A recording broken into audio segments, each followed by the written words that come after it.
making opportunities for people to help us make masks right now, and for reading books to children, different opportunities. And then if you go up to the wish list, we're excited to share this because this is a way that you see the red button is an invitation that people can financially support our programs. That is a wonderful way to always support us because those needs are existing and we need to be able to provide the funds to support them. You scroll down a little bit and let's say, let's go ahead and look. We have Central Arizona, as many of you know. We serve the West Valley, the East Valley, all of Central Phoenix and Maricopa County. We also, when you scroll up, you can see that we serve Northern Arizona, and that includes Prescott, Cottonwood, Flagstaff, and Mojave County or Bullhead City. So what we've done, if you go back to Central Arizona and we look at any of those, go ahead and pick one of those and click on that one. And this is our wish list. So we really are looking for essential donations to support in Central Phoenix our affordable housing, our refugee programs, immigration, our foster care.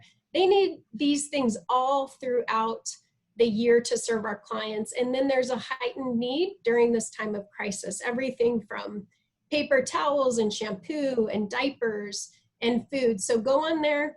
And then we also will be making available in a follow-up to this meeting, Amazon wish list, so that you can go right online and make an in-kind contribution to help the program of your choice and get that into their hands. So again, I welcome you today. Thank you for joining us. And if you have any questions, just let our team know, but we are so glad that you joined us today. Thank you, Melissa. We're always seeking ambassadors, also known as champions, that can help us spread awareness in the community. So if you know of someone who would enjoy helping people by simply sharing a number, meeting program staff and assisting them at community fairs and events, host a table together with them, and more, you can become a champion volunteer. At this moment, of course, we are not physically in the community. However, it can be a moment of learning and preparing for when this moment does happen. We would love to see champion volunteers in the Valley joining the cause and spreading awareness. So these are some of the ideas that we provide. So if you know of anyone who would love to become a champion volunteer, let us know and we'll do some virtual presentations as well on our role as champions. So just a little reminder there. So now for the best part of all, these will be our presenters for today, and in that order. We have Elizabeth Hernandez, Liz from Westside Head Start, Veronica Lopez in Home Services, Jennifer Hardwick, Joining Hearts, and Eunice Allen from Laurel Tree Housing Community. We'll have some Q&A after each presenter, so go ahead and submit them. And then we'll have a call of action towards the end. So the first one, Liz Hernandez, unmute yourself and welcome. Thank you. I am happy to present today, as our program has been around for about 54 years. And so what Head Start is, it's a federally funded program that promotes school readiness for children birth to age 5 for low-income families by enhancing their cognitive and their emotional development. Again, Head Start is a learning environment that supports children's growth in many areas such as language, literacy, and social and emotional development. And Head Start emphasizes the role of parents as a child's first and most important teacher. Again, these programs help build relationships with families that support families' well-being and many other important areas. One highlight I just wanted to really talk about is our Early Head Start home-based program, which this program supports and works with pregnant moms as well as the infants and toddlers. And I believe our most of our videos really highlight and show our Head Start classrooms. So I just wanted to talk about, for our home-based services, we also serve those families in the West Valley as well. So those are things I just wanted to stress about. And of course, we have our federal guidelines that we have to follow. And we always work with the most vulnerable families and try to recruit the most vulnerable, which are the children in foster care, homeless children, children with families receiving any public assistance, or on SSI. So all these different families, they're categorically eligible, and then they can qualify regardless of their income. Again, we follow our poverty guidelines, and we follow those annually. One of the biggest highlights I just wanted to share and talk about is our family service areas. To date, we've served over 287 families in early Head Start, and in Head Start, 821. For our re-enrollment, which means children that will be returning for next program year, is 110 for early Head Start, and for Head Start, 297. So again, these are just highlights that I just wanted to show, and then also just stress the fact that we enroll the entire year round. So if your programs or you meet any families throughout the year, our early Head Start is a year-round program. So we have center-based as well as our home-based program, and those both are year-round. And then our Head Start programs start in August, and then they go until May. So again, if we need a child come January, February, we re-enroll in the Head Start program as well throughout the year. So if you could get the word out, everyone out there, you're our best advocates for that. These are some of the highlights that we do in our program. And the family support specialists also do a lot of these screenings. They're the ones that also do all the intakes, because without children, we have no program. So recruitment is a big thing for our program. And so getting the word out right now is key, because in the climate that we're in, this would be our key time to be recruiting and be out there in our communities. And these are other things that we do throughout the year, which is our hearing and vision screenings, which are mandates. And we all know if a child can't see or hear, they're not going to be able to learn, right? We promote medical and dental homes. We do a lot of translations. We make sure that we're getting the school-ready nest kits and express to parents the importance of attendance and how that impacts their attendance, how they're going to be school-ready and prepared for kindergarten. We do a lot of trainings for parents. We have opportunities for leadership. So we follow our PFC framework, which is parents as leaders, parents as learners. So we just are continually following all our different guidances, as well as we do parent orientations. We support in all transitions within our program. We work with grandparents as well. We work with the military, and we also do a lot of different community events ongoing. This is one of our flyers that last year, one of our refugee volunteers was able to support us and get this wonderful flyer out that came in multiple languages. And we were able to highlight this with our Arizona Head Start Association here in the whole state of Arizona. Very well received. It was wonderful. It was Joelle that worked with me on this. And we're still using it. And it is an information that provides to all the Head Starts depending on your zip code.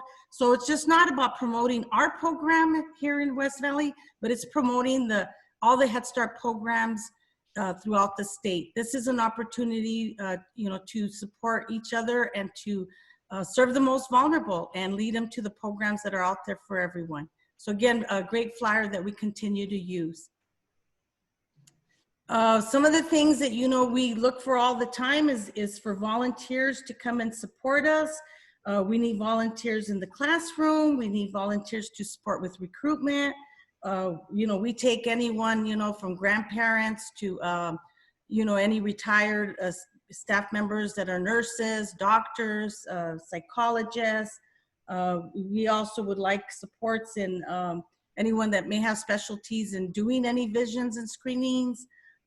We also take pro bono things, like anybody that's able to provide services for free for dental, care for our parents, educations. We're always looking for educators.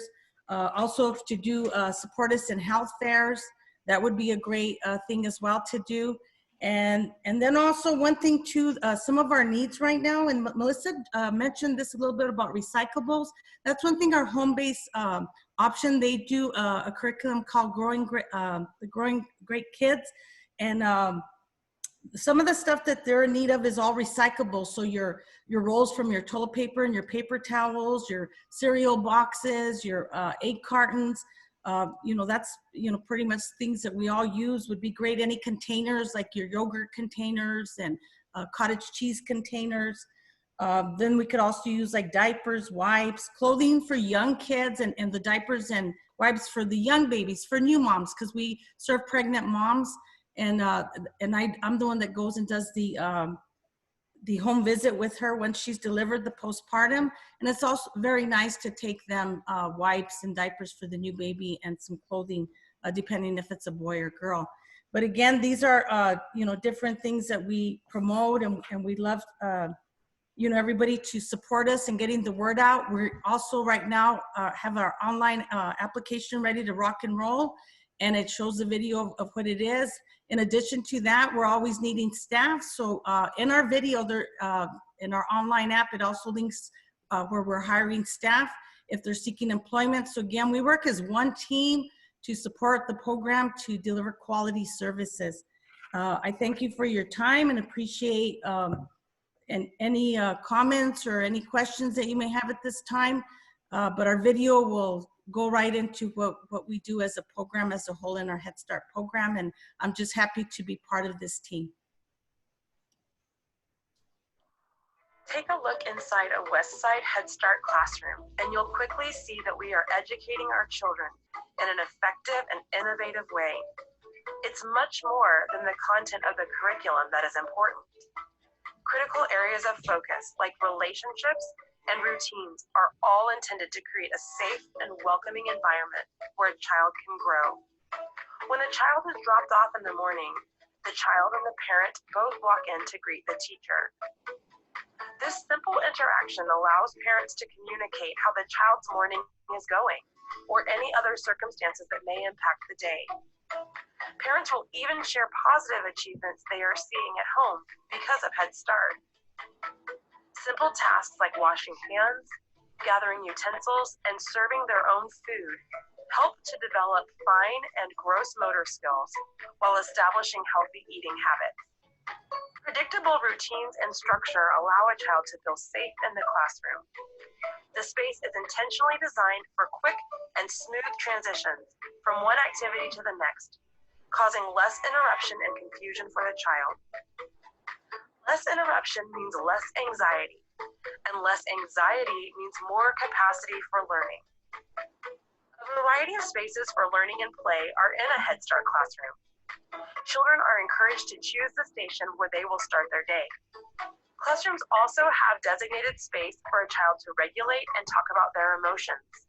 Children are taught how to recognize their own feelings, manage their own behaviors, and have empathy for others, leading to healthier relationships and responsible decision-making. Not only are these skills needed to stay focused in school, but they're also necessary for the development of a healthy and balanced individual.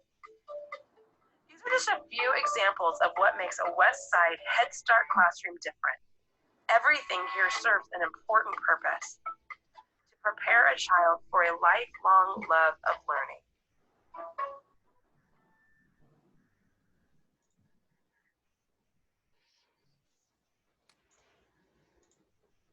All right, thank you so much, Liz. This is a great time for any questions that you may have. Go ahead and add them into your chat box there if anyone has any questions.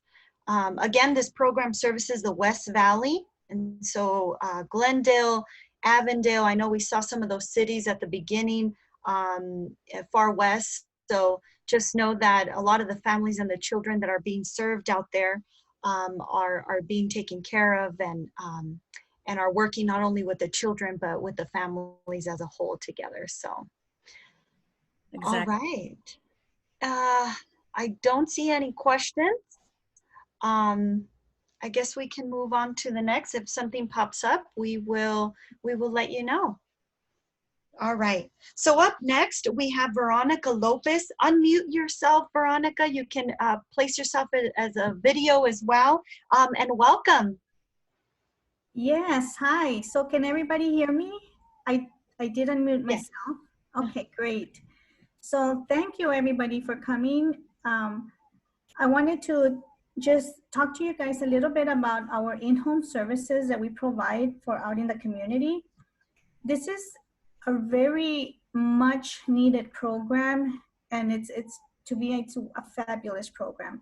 So in-home services, what they do is we are a program that we get referrals from the Department of Child Safety.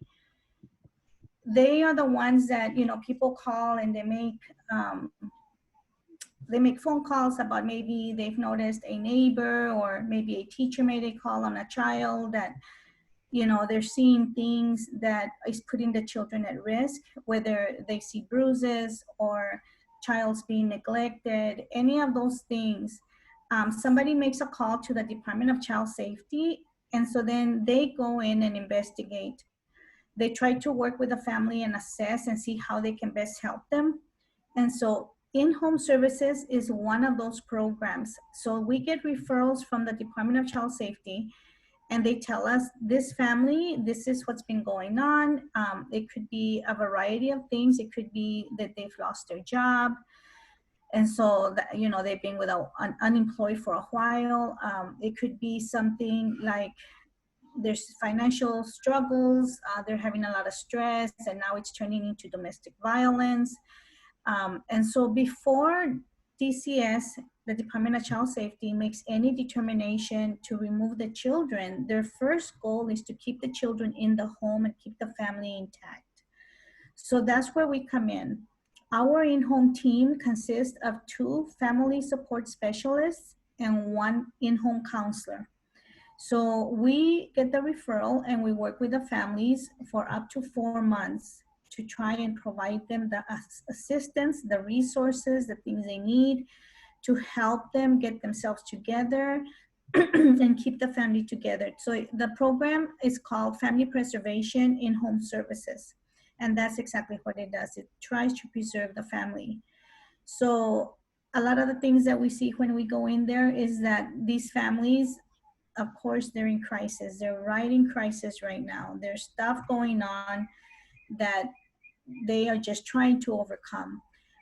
Sometimes it's very difficult and things get added on, such as like right now with the pandemic. We noticed that not only were they, maybe some of them may have been unemployed, some may have been struggling with substance abuse, those types of things. And now the pandemic just even added more stresses to them, because now, you know, they're trying to, even just something as simple as trying to keep the home clean and trying to find food. A lot of these families have young children, of course, and they couldn't find diapers, they couldn't find wipes, all of those things that we've been trying to assist as well, along with the regular curriculum that we go in to work with them to try to see how we can help them find food, apply for the food services, apply for any, you know, help them put together a resume so they can apply for work, any of those things, and try to help them budget. Just, it's of a whole variety of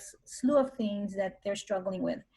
And that's what our in-home services team does, is they are working right there in the nitty-gritty with families that are in crisis. I have a huge respect for this team. Some of the things that we noticed that I wanted to mention that we always need help with are bus passes and gift cards. We always need diapers, of course, because the families, if they can't afford them, you know, so we take them some, wipes, things like that. But bus passes, because a lot of them maybe don't have a car anymore, maybe it was repossessed, or maybe they've just never been able to afford one, you know, because when you get a car, along comes the insurance and the gas and, you know, repairs, and that's just an additional expense that they just can't afford right now. So bus passes is huge. We try to provide them with bus passes. So we always ask if the community wants to help out with this team as we help our families that are in crisis right now. Bus passes And it doesn't matter if they're monthly bus passes or daily bus passes. We help them with all of that. Diapers, the gift cards like Walmart, Target, or Fry's. The Fry's, we usually provide those to them so they can go purchase some food. Um, while we apply for them, because some of them don't even know how to apply for the SNAP program, the supplemental nutrition program in the community. So we help them apply for that, but then that also sometimes takes some time. And then so we give them a Fry's card where they can buy some food for right now. The Walmart and the Target cards are because many times we go into the home and the children are walking around with either barefooted or with shoes that don't fit and clothing that doesn't fit. They're going to, they're going to school with clothing that barely fits them. So we need to help provide them with some resources. Apart from providing them some gift cards, we provide them, like maybe Savers or a second-hand store where they can go and buy something more affordable for them. But this is just a wonderful program, and we're always needing help. We work with interns as well. I wanted to mention that because we always need help, and we have interns that are doing their social work degree, and they can come in and they can help out and actually do some social work right on, hands-on, and it's great experience for them that they can apply and put it on their resume. But we need the help. We need all the help that we can get for these families. So these families that the in-home services works with, because it's a program that I feel like not many people are aware. We hear a lot about the foster care program. Well, this is the program that works with the families right before the department decides that they're going to move the children and put them in foster care. So we're trying to preserve the family. If for some reason this does not work, then that's when the Department of Child Safety has to make the decision to remove the child, because now their safety is at high risk, and then the children go into foster care. And we always want to avoid that, because we all know that the children really belong with their parents. So we're trying to preserve the family. So I just want everybody to know just how important this program is, that we are here, that we work with these families, because it's something that without this program, we would have thousands and thousands more in foster care. This is a program that when we leave the family after 4 months, many of them are doing 1,000% better than they were when we walked in.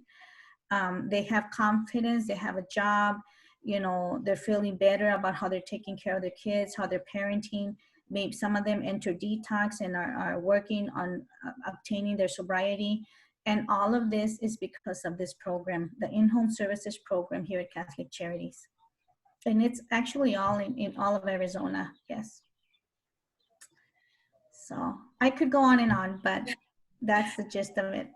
Wow, Veronica, thank you so much. I think definitely how you mentioned what a vulnerable program this is, and because it's not one where people can, oh, let me call and join this program. It's more of that hidden treasure that we have as well, one of these. And so I think it's very valuable for the community to know what these caseworkers and this team in our in-home services is doing, because you're right. They're very vulnerable. They're right one step away from foster care, and preserving the family is what this agency is all about. And so I thank you so much for sharing all of this. I think it was really great that you mentioned the interns, social workers. I didn't know that. So I think it's a wonderful opportunity for us to know about that and share and spread the word. If there's anyone that's going to school to become a social worker, what a beautiful way of coming in and learning about how to keep a family together to avoid what we see as such a big concern here in the Valley and all over the U.S. So we give you thanks. Thank you so much for Veronica for your time here. And does anyone have any questions for Veronica? It seems like I see Yes, it's only a direct referral from the Department of Child Safety. Yes, and so there's a big close communication between both agencies. In-home is also all throughout northern Arizona. Yes, indeed. Someone said, is there's going to be a foster care adoption presentation? It seems like there will be an adoption presentation. I think Jennifer Hardwig will be talking to us a little bit about that. But Veronica, are you going to be having any foster care trainings, informational sessions here in the future? Just a Yes. question someone asked. Yes, we do. I don't know the schedule right off the top of my head, but they are going on all the time. But you don't even have to wait for those trainings. Anytime that somebody calls, every single time we will stop and chat with you, give you all the information you need to have in order to make a decision if it's something that you think you want to actually move forward with. So yes, anybody can at any time just call, ask for our foster care program. They will transfer you directly to the foster care program, and we will work with you hand in hand all the way through to get you licensed to be a foster parent. Beautiful, thank you. And I know for May is Foster Care Awareness Month. And so a great way to remember, not only do we provide foster care and adoption, of course, in-home services that we're keeping the families before they go there, but also unaccompanied minors. This is a foster care for our refugee children. We have therapeutic foster care as well, working with our children with special needs. And so, wow, what a wonderful work that we continue to do with the children. Well, Veronica, thank you so much for your time. And again, we'll have a lot of their information as a follow-up email. So if you want to follow up with Veronica on anything, you may do so. All right. Thank you, Veronica. All right, up next we have Joining Hearts, and we have Jennifer Hartwig with us. Jennifer, if you can unmute yourself, and you're more than welcome to place yourself on video mode as well. Welcome. Good morning. Good morning. My name is Jennifer Hartwig. I am a senior program manager here at Catholic Charities, and I do work with both Joining Hearts and foster care. So today I am just talking about Joining Hearts, but if you do have any specific questions about foster care, you're welcome to email me. I put my email in the chat box. You can also find it on our Catholic Charities website to get some more information about our upcoming orientations. But I'm here to talk about Joining Hearts. It's just such a special program that we have here at Catholic Charities. I'm excited to talk about it. It's kind of a dual program where I know we have the little graphic with the two hearts. We're really bringing the two hearts together. On one side, we work with women that are experiencing an unexpected pregnancy, and we really walk with them through those decisions of making a life-affirming plan to either parent their child or to place the child for adoption. We have a 24-hour hotline that is staffed 24/7. They can reach a pregnancy specialist. With any questions along the way, they can call once, they can call us every day. It's free. Someone is always there to help them walk through those journeys, answer questions, provide referrals. We walk with them if they want to parent or to adopt. And we provide those services forever. If they call us and they ask us questions, they make an adoption plan, they do end up placing the child for adoption, the services don't stop there. We're always providing those services to them. So one of the big resources that we do need from the community, one of the things you can see there on the screen are the track phones. Some of the women that we work with are in crisis. They've experienced trauma, homelessness, addiction, substance abuse, that kind of thing. So they don't always have access to phones and to Wi-Fi and those services. So we want to be able to communicate with them as much as possible. So track phones and cards with minutes are a huge need for our program. The other side of our program, the other heart in Joining Hearts, is we provide adoption services. So we walk along with couples that are experiencing infertility, and would like to grow their family through adoption. So we do education classes, adoption classes for those families, and then we walk with them through certification. We help them to get adoption certification through the county, and then we place them on one of our waiting lists, and then we work with them and facilitate those matches. And again, doesn't stop there. We continue to work with the adoptive families post-placement all the way through their adoption, and even past that if that's what they're looking for. Can you go to the next slide? Sure. And if you want, if you want to walk through them with the website for Joining Hearts, I am clicking on it right now. Sure. So we really want to reach out to women that are experiencing those unexpected pregnancies and unsure what to do. So like I was saying, we have this 24-hour call, text, email. We get a lot of texts. That's kind of one of the new services that we have. Women can call, even if they just need a referral. They're facing homelessness and they'd like to find a shelter. We help them with that. If they have questions about adoption, they have questions about parenting, we do make those services and those referrals for them. And someone, again, is always there to answer those emails and those texts.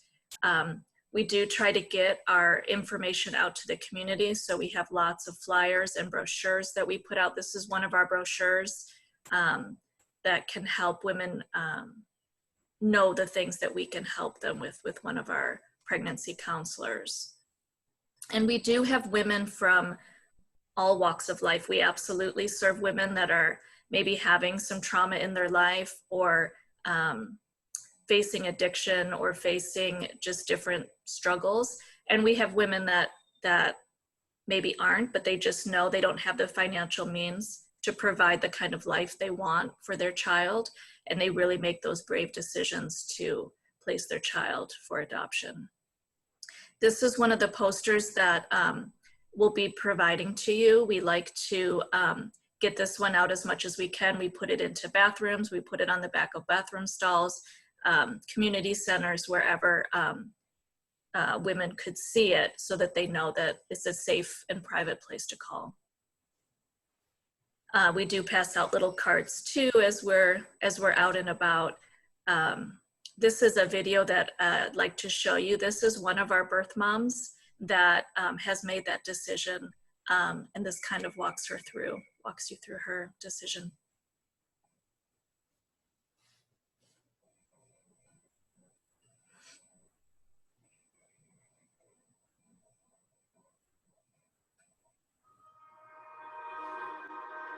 I moved up to Colorado with my then boyfriend, and it didn't take very long.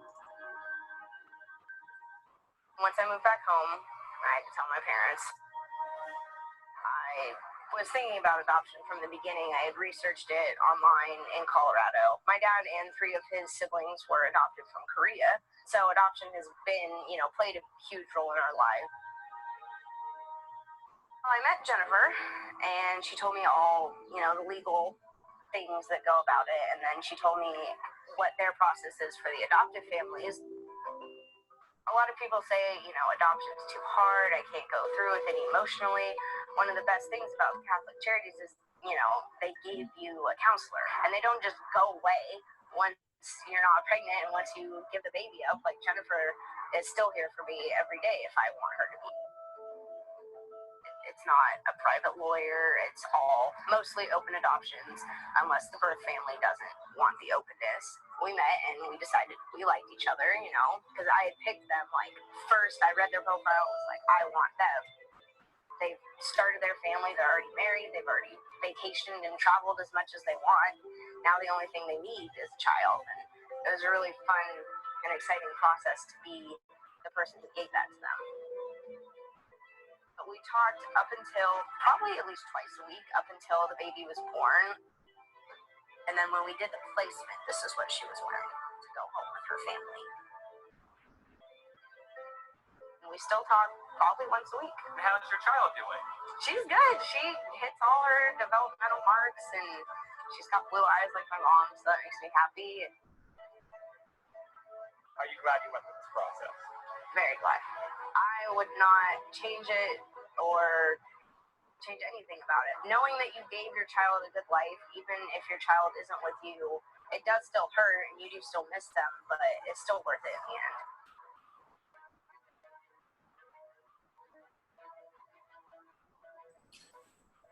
One of the special things about our program is that most of our adoptions are open.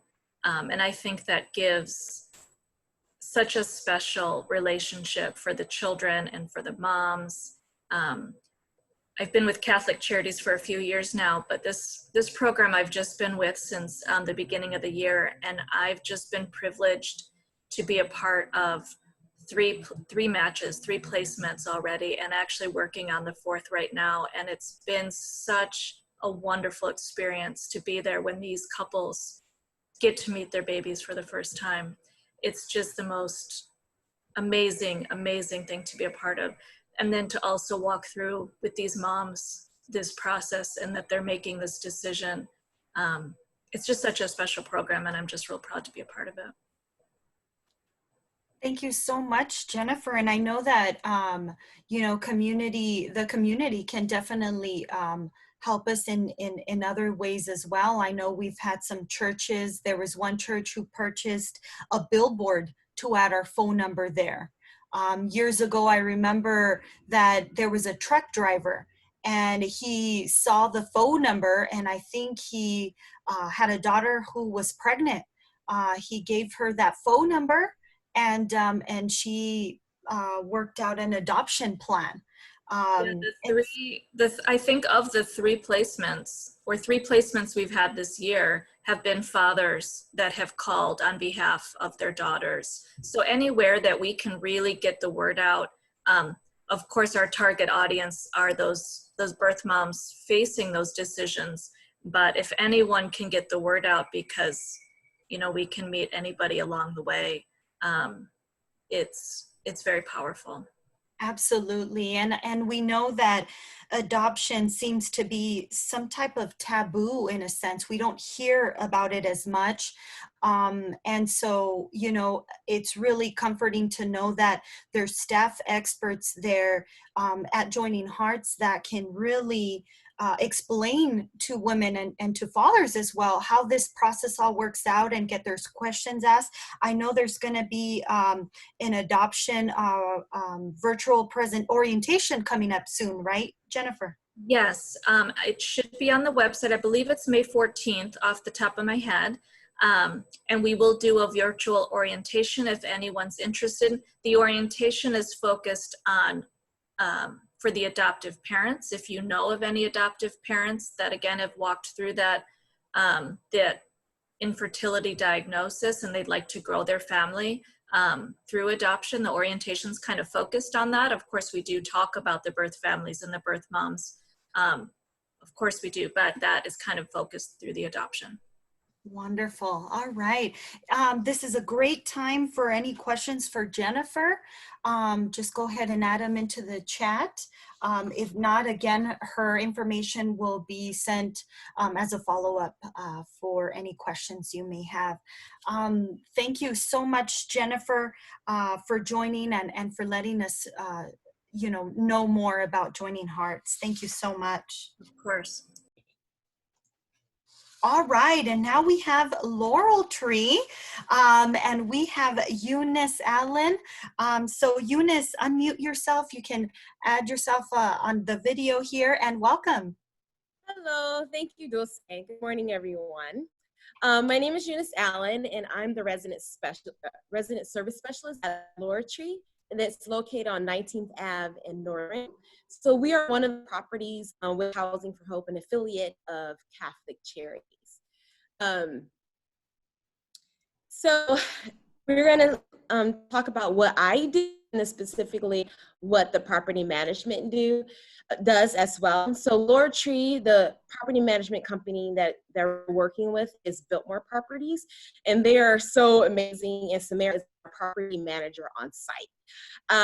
So if you ever like looked for apartments, or if you ever like rented a house or anything like that, so Samara does that process. You fill out an application, and then you get approved, and then you move in. And then if you have any concerns, property concerns, maintenance, things that needs to be fixed, that's what she does. She helps the residents with all of those things. What I do is like an added amenity. I'm like an event planner or your resource guru. So basically the residents come and they ask if they need anything, especially during the COVID-19 situation. There's a mom who couldn't find diapers and baby wipes. So I reached out to one of our partners and friends and family, and then asked them if anyone they knew had diapers. So I was able to get diapers.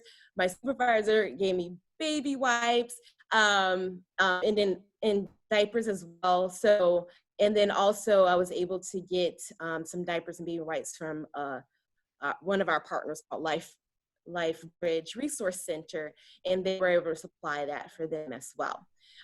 So once COVID-19 is over, then we'll be able to do educational activities. And we'll have classes like to improve your skills from Microsoft Office or any computer assistance.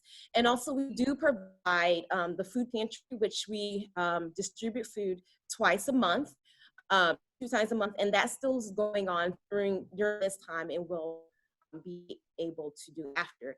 And our partner LifeBridge, they supply the canned goods for our residents, and over 50% of residents participate in the food pantry. So that helps them with their grocery costs. Some of the families have like large families, and they go through food very fast. So that helps them, especially during this time, and also before this time, and then continuing after. So after this, we'll probably have like some other community events, like with food, and everyone likes food, like a community breakfast or a brunch, barbecue, and then also have movie night. We have a 15-foot screen here. Well, actually it's the wall, but it's here. So we have movie night, bingo, all those other things in order to like provide like community in this area.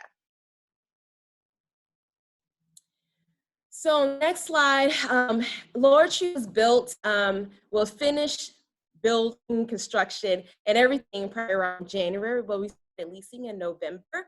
So these stats are from our other properties, Desert Willow, Verity Villas, we have Ironwood and Rosewood Court. So last year, these are the stats from how much people we serve with food pantry, how classes were for job skills or computer classes and after school programs. So that gives you the number of how many people that we do serve. So on the next slide is if you know anyone need to rent an apartment, that they have Laurel Apartments in the address and the telephone number will connect you with Samara so she can help them through that process. And then if you want to donate anything, you donate from Housing of Hope, and you have to receive like a tax credit. So the next slide, how you can help. Our needs here at Laurel is basically furniture. Many of our residents came from homelessness to housing. And so they're looking at a bed or dresser, pots and pans. So those are their greatest needs. Another need is for our food pantry is our produce. So I'm looking for partners for organizations, for people who have gardens, or just like something I can get fruits and vegetables, and then also like meat or something of that nature, and gift cards would work too as well. So I'm looking for those kinds of partners. But And also you can volunteer. Some of our residents, they have volunteered here already. One of them is a superstar. Her name is Ashley. She is volunteering. Our food pantry helps breaks down and everything like that. So, and if you have any skills like you like sewing, educational classes, computer classes, or anything like that, you can host them here. It will be awesome. It's an awesome space to use for those things in order to like increase their income, increase their job skills, increase their knowledge of finances, or anything of those nature. All right.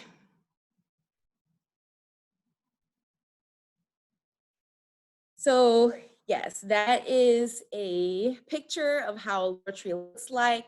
You go to housingforhope.org and then / Laurel Tree Apartments to get the information.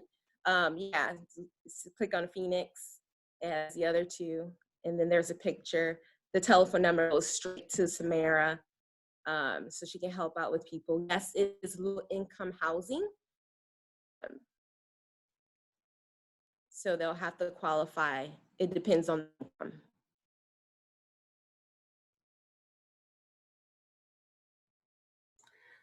All right, so we're gonna show, Eunice, thank you so much. If anyone has any questions, feel free to add them here. I think someone said, is it low income? And she just affirmed that it is.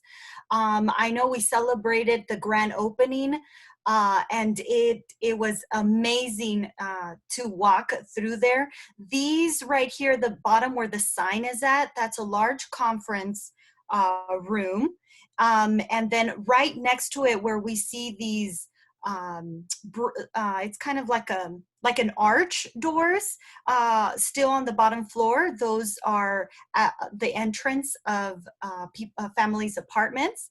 And I recall that some of us went probably up to the 3rd floor near one of these little balconies. And Eunice, I loved it. I remember the lady who was living there, she was kind enough to let guests come in her home as we were touring this, and she opened these doors, and she had this cute balcony. And if anybody has been in this neighborhood, right across from this building is an Albertsons. They call it the 19 North community. So the colors that you see here with Laurel trees, they mimic the colors in that community. So on the top roof, they have that type of tile that's brown. Well, when I opened those doors, I thought I was in Sicily. It had such a beautiful view. It was just eye-opening. But what was much more amazing was the face of the resident who was sharing her home. You know, it was just an inspiring story. She's just so happy to be in a beautiful place, in a new place, you know, building people and relationships around her. So the work you're doing, Eunice, with the residents, it's beautiful. And so walk us through some of these pictures that I'll be showing. All right, so that's the front entrance. That's near the leasing office where the property management is located. The next two are aerial view of Laurel Tree at night. So they have a total of 4 floors. 3 of those floors are inside, and we have 3 apartments on the 1st floor, which is the outside entrance. And here's the parking lot. Also, it has parking underneath the apartments there as well. On the next slide, here's the program, and then we have a original chimney that was on the property. This is Catholic Charities property for a very, very long time. So, so we look at it, it's a great memorial to us. One of the 1st floor apartments door right there on the next slide. Here is one of the hallways that is indoors. So each floor have different types of art, and is very beautiful. On the next slide, here's the large community room that even the residents can rent out for any like birthday parties, you know, graduations or baby showers. And then here's another picture of the community room, and that's located on the first floor. And also we have 4 computers that the residents can use as well for you to check emails.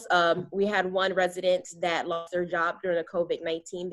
He was able to fill out an application on those computers. So here's another view as well. Wonderful. All right. Well, Eunice, thank you once again. I saw that someone said they also saved the roof tiles from the old building who had there and utilized them for this housing property. Our Catholic Charities tradition will always be there. That is wonderful. The chimney is from the Dignity House when we had it there. So historical item to still have. All right. Well, Eunice, thank you so much for your time and for sharing all this great information. Again, we'll have Eunice's information at the end. So if there's anyone that's online right now that is around that community and wants to partner and support the residents at Laurel Tree, it's wonderful. I think we just highlighted a story for one of the residents. He was homeless and he was able to regain custody of his 2 children, and now he's there starting a whole new life. So great inspiring stories that we have at each and every one of our housing communities. So thank you so much. We ask that you share today's presentation with one person, because by doing so, you help us to reach out to someone who may need help or knows of someone who does. And we're happy to mail you any material that was presented today. So please let us know or email as well. Your help is key and very, very valuable. This is exactly what a champion does. We learn about it and we share it. To our champion volunteers who joined us today, these are these great learning opportunities we provide so that you can share with those around you, and a friendly reminder that your time today counted as $25.43 an hour. So we thank you for your continuous participation. We will be sending everyone after the presentation an evaluation along with our Amazon wish list for each program that was highlighted today, our presenters' contact information to reach out to them, and the recording link of this presentation. So we want to hear your feedback. And so again, we just want to say thank you. We do have some upcoming events. We will be having our agency overview of services and programs, hopefully next month. So keep an eye on that so we can continue to spread awareness. These program presentations will start again in September. So we have 1 of 4, 2 of 4, 3 of 4, and 4 of 4, so that you can join us to continue learning about our programs and services from our staff.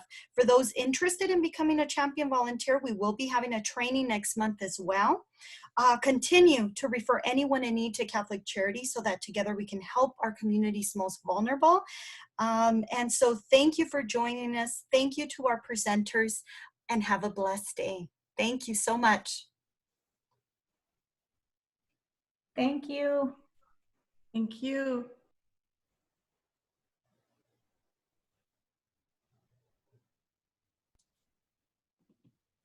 Thank you. Thank you so much, everyone, for joining us.